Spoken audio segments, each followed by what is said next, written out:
महाड तालुक्यातील doctor Babasaheb Ambedkar college समोर एका अल्पवयीन मुलीला जीवे ठार मारण्याचा प्रयत्न करणाऱ्या आरोपी 6 वर्षांची शिक्षा माणगाव सत्र न्यायालयाने मागील 8 दिवसांपूर्वी ठोठावली होती।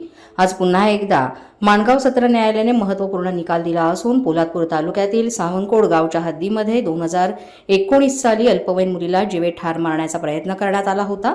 ही घटना एकतर्फी प्रेमातून घडली असून आरोपी शुभम गजानन वनारसे राहणार दत्तवाडी तालुका पोलादपूर या आरोपीला 6 वर्षे 7 महिने सक्त मजुरीची शिक्षा माणगाव सत्र न्यायालयाने ठोठावली।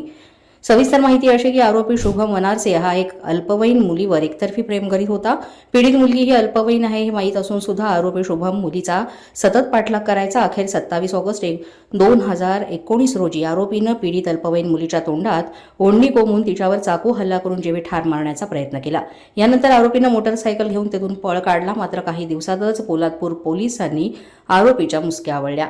आरोपी शुभमवर हाफ मर्डर तसंच पॉक्सो अंतर्गत गुन्हा दाखल करण्यात आला होता। या गुन्ह्याचा तपास पोलादपूर पोलीस ठाण्याचे सहाय्यक पोलीस निरीक्षक प्रशांत जाधव यांनी करून न्यायालयामध्ये दोषारोप पत्र दाखल केले।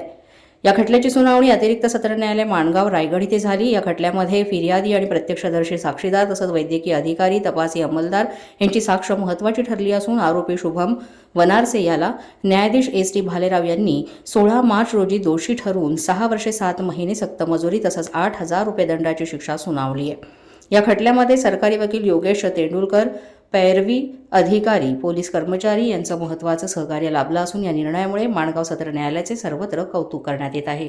जगदूत महाराष्ट्र न्यूज, रामदास चव्हाण, महाड, रायगड।